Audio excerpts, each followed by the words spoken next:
Selamat pagi, selamat datang di analisa market Gadis Forex hari Rabu tanggal 6 November 2024. Bersama saya Mr. Alex dan tentunya Miss Sandi selaku narasumber kita ya. Mengingat pergerakan market hari ini ada mirip ya. Nah, kira-kira gimana Miss Sandi? Pergerakannya bakalan naik atau malah turun lebih dalam nih? Oke, selamat pagi sahabat Gadis Forex ya. Hari ini saya dengan wajah baru menemani saya Mr. Alex. Memang lagi seru-serunya ini ya pemilu Amerika. Kemarin mereka sudah melakukan voting, kemudian beberapa survei atau beberapa lembaga polling sementara ini masih unggul di Republik atau Donald Trump ya yang kita tahu. Nah, cuman yang menarik, saya punya data yang perlu kita bahas. Saya share screen dulu ya, Mr. Alex. Oh, siap, Miss Santi. Oke, jadi ini datanya diambil dari mulai bulan Januari 2024 sampai dengan November sekarang ya. Nah, dari sini sebenarnya kita bisa melihat ya, grafik dari suara Demokrat dan Republik ini kan saling balapan gitu ya. Sebelumnya Demokrat di bawah, kemudian Republik di atas, kemudian dan selanjutnya. Nah, kalau dari gambaran ini, kira-kira Mr. Alex bisa menerjemahkan kayak apa ini? Kalau dilihat dari grafiknya itu untuk teman-teman dulu ya, yang merah itu berarti tanda grafiknya Republik, jadi yang biru itu tanda grafiknya punya Demokrat. Jadi dari bulan Januari sampai bulan Maret itu Republik menguasai ya daripada Demokrat, karena secara grafik Republik di atas daripada Demokrat gitu. Terus sampai di bulan Maret sampai Juli itu hampir ada perlawanan dengan Demokrat ya. Dimana akhirnya sampai bulan November ini Demokrat malah menguasai, justru sebaliknya menguasai daripada Republik, seperti itu ya, nanti kira-kira.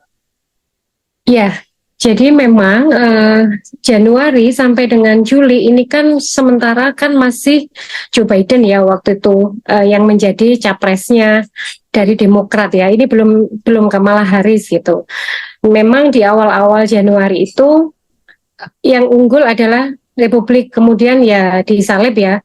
Nah, ketika terjadi insiden, ini nyaris dari Maret sampai dengan Juli, ini Demokrat unggul. Bahkan ketika di Mei, ini jauh ya, Republiknya tertinggal jauh suaranya.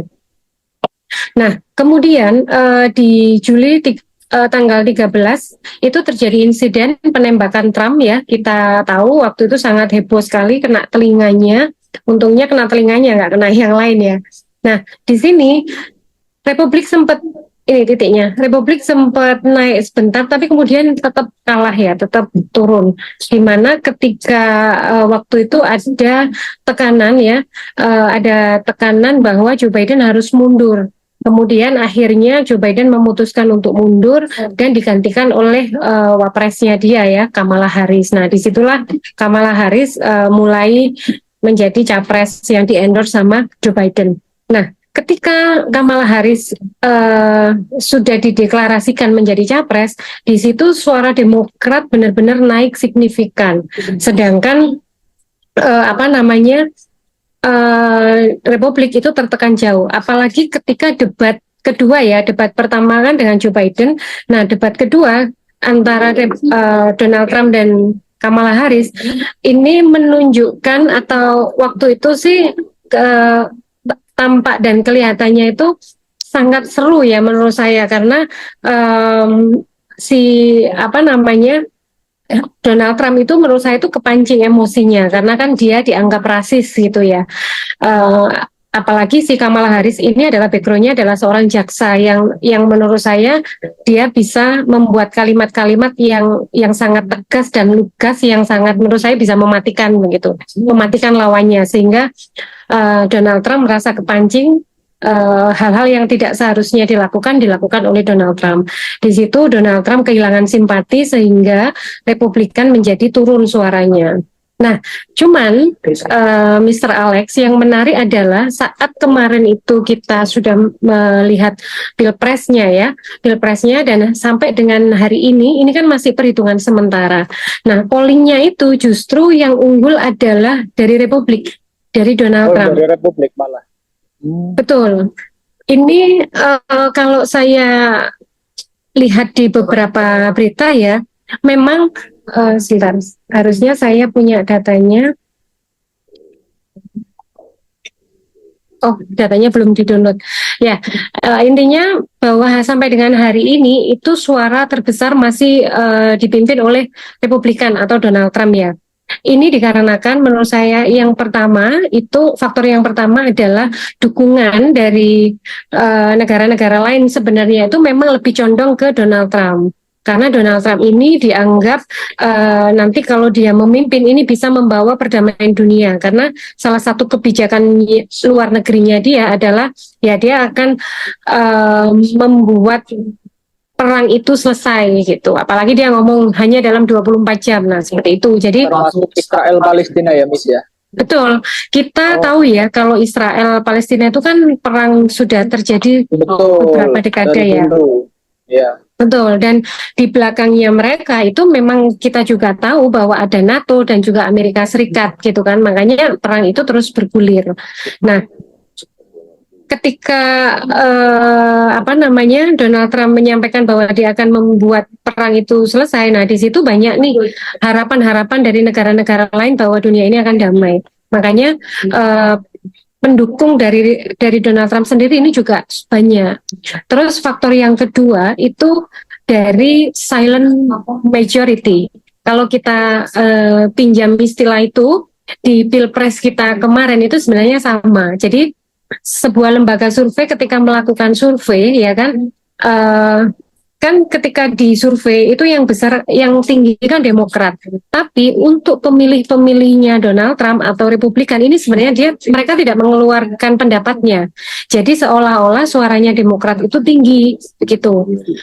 Nah, ketika pemilihan, begitulah mereka langsung menunjukkan bahwa mereka memilih Republikan. Makanya hasilnya sekarang Donald Trump memimpin, padahal hasil surveinya ini jelas-jelas bahwa Demokratlah yang memimpin. Nah, seperti itu Mas Alex. Nah, sekarang kita korelasikan ke harga-harga komoditas. Kira-kira pemilu ini membawa harga emas kemana? Nah, saya mau tanya dulu ke Mr. Alex ya. Kira-kira kalau misalnya Donald Trump nih yang menangkan sekarang unggul, ini harga emas bisa kemana? Kalau prediksi saya pribadi ya, misalnya ini kemungkinan kalau Donald Trump yang menang, itu harga gold, Bitcoin, dan semacamnya saham, itu kemungkinan bakal naik. Kalau saya pribadi, analisa saya pribadi. Nggak tahu nanti kalau misal realita lapangannya gimana itu ya, kita nggak bisa memprediksi secara pasti. Saya tetap naik sih ketika Donald Trump dipilih. Saya juga setuju sih. Saya juga setuju bahwa harga Bitcoin pagi ini sudah naik banyak ya. Harga Bitcoin, emas, kemudian saham-saham ini naik. Saya juga setuju karena kita tahu ya Donald Trump adalah seorang pengusaha yang dimana saya yakin bahwa ketika dia menjabat dia pasti akan memberlakukan kebijakan-kebijakan yang baik untuk dunia usaha, ya kan? Sehingga saham-saham pasti naik. Langsung kita buka chat ya untuk kita lihat secara teknikalnya ya. Oke, ini bentuk chatnya hari ini. Harganya gold jam sekarang kita membuat video ini ya di 2738 per troy ounce ya. Nah, kalau kita lihat sebentar.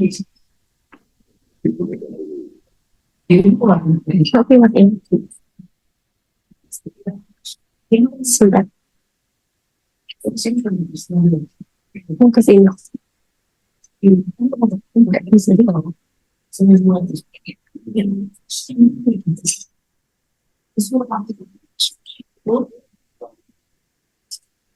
Sebentar Zal, nanti ini dipotong. Kenapa dia mendelete ya?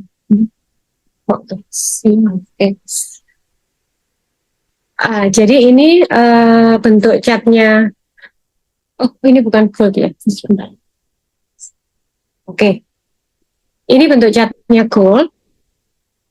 Sebenarnya dia masih sideways ya. Dia belum break antara 2760 sampai dengan 2720-an. Jadi dia masih berada di range area sideways-nya.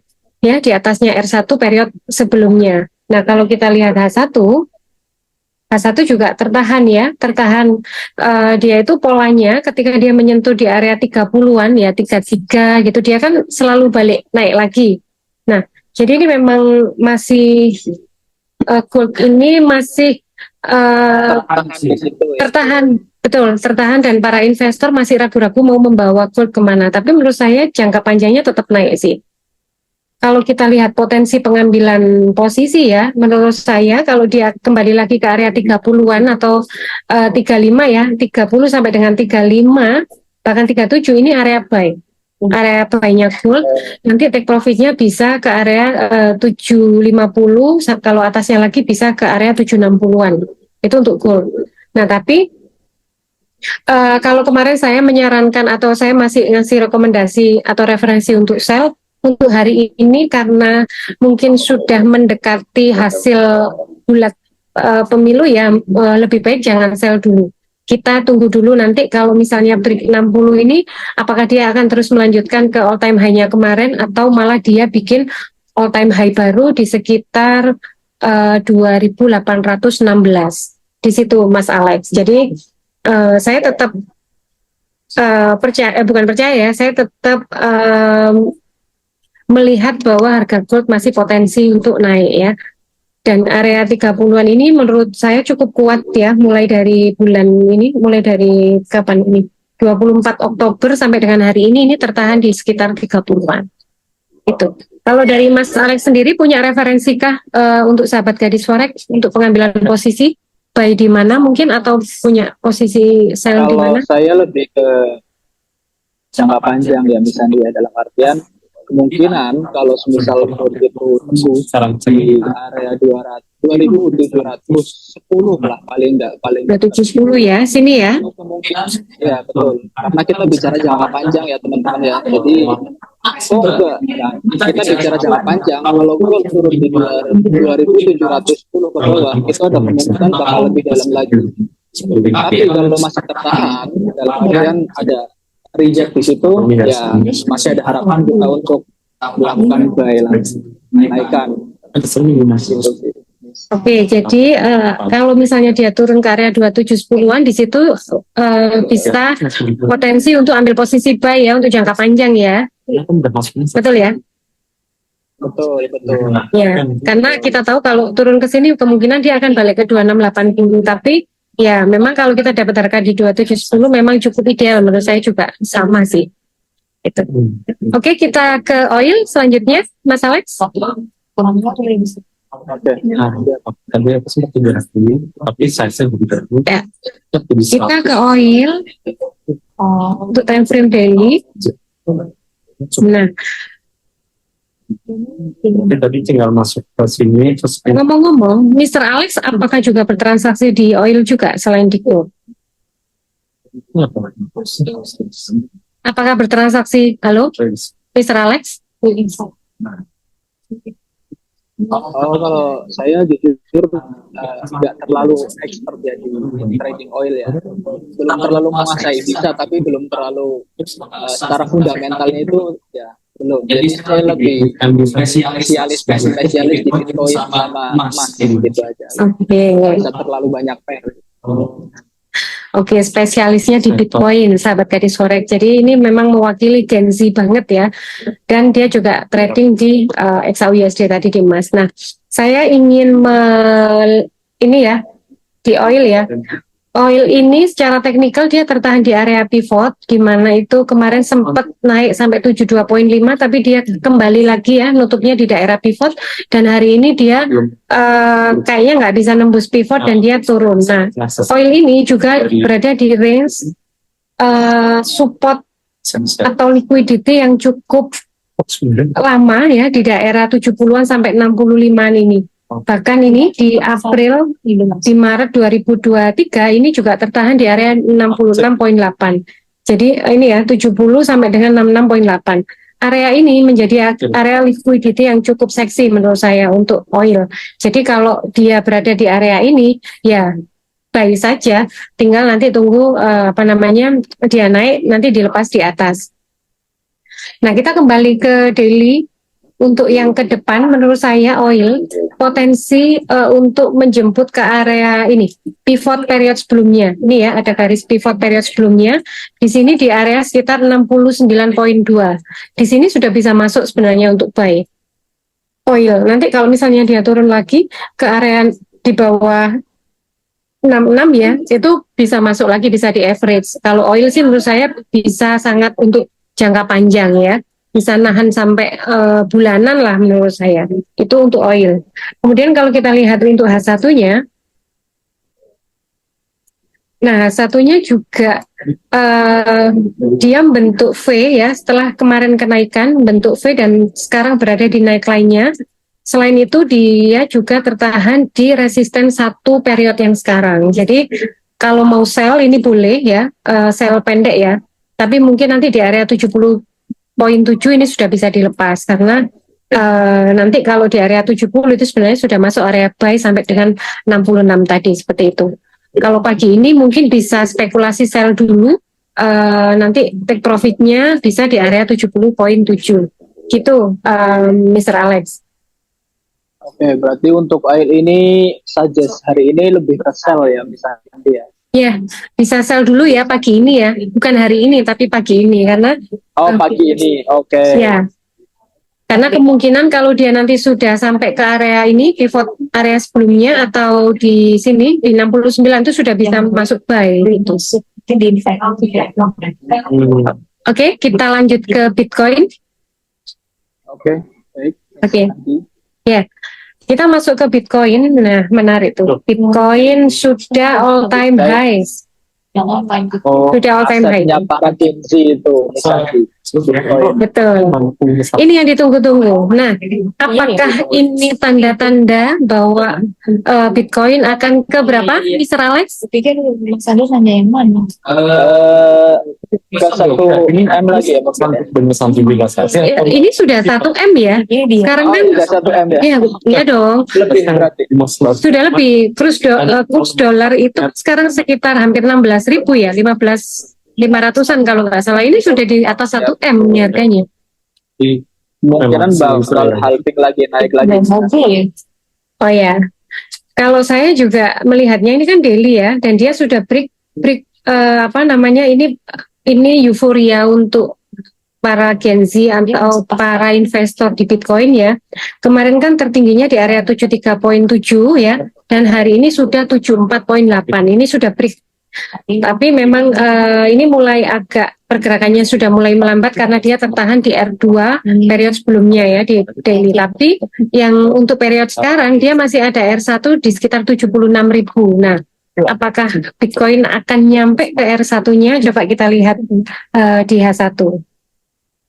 Menurut saya potensinya mungkin sih potensi Bitcoin ini bahkan diramal itu bisa sampai ke 80.000 sampai dengan 100.000 US per koin ya.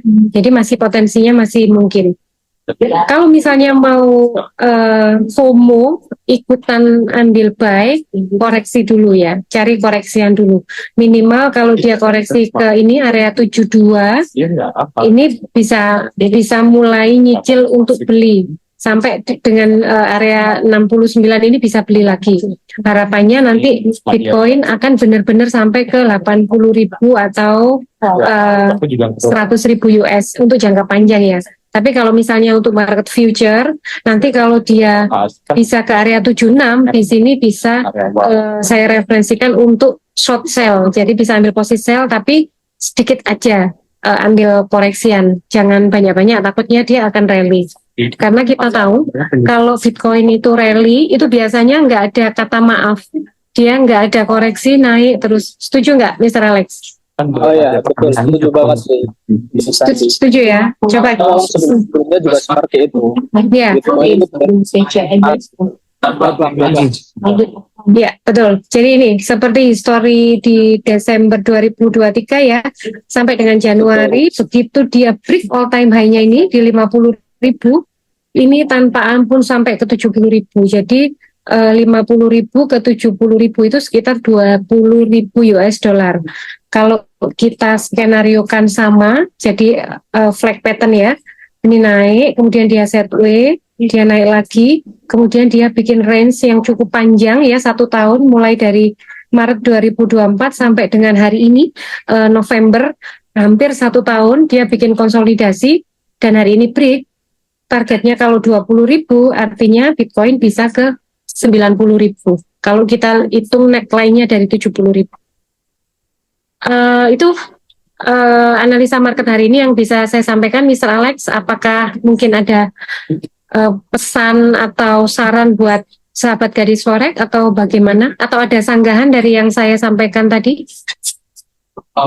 Oke. Ya, mungkin dari saya, Alex ya, itu ya tadi, trading itu bukan seberapa, tapi seberapa sabar menunggu momentum yang ada. Misal Bitcoin nih, Bitcoin kita mau buy ini, paling nggak jangan buy langsung, tunggu koreksi, bener kata Mr. Sandi, tunggu koreksi dulu, kira-kira momentumnya udah pas, kita borong Bitcoin, tas gitu, buy, kita nikmati profitnya nanti gitu. Mungkin itu sih misalnya pesan saya untuk para gengsi yang cuma mau doang kadang ya, tapi harus paham secara teknikal juga nih. Selanjutnya gimana? Pantau terus channel Gadis Forex ya teman-teman ya. Mantap. Jangan lupa sahabat gadis forex, quotes-nya tadi benar-benar dalam ya. Trading itu bukan seberapa cepat, tapi seberapa apa tadi? Seberapa sabar. Betul. Seperti sahabat gadis forex yang selalu sabar menunggu video kita setiap hari. Oke, mungkin itu yang bisa kita sampaikan. Kita bisa undur diri, Mr. Alex. Oke, baik. Kiranya cukup ya untuk analisa market di hari ini. Semoga bermanfaat untuk teman-teman sana ya. Semoga ya mendapatkan feedback yang baik lah dari teman-teman. Kiranya itu sih dari saya. Cukup dan terima kasih. See you. Terima kasih.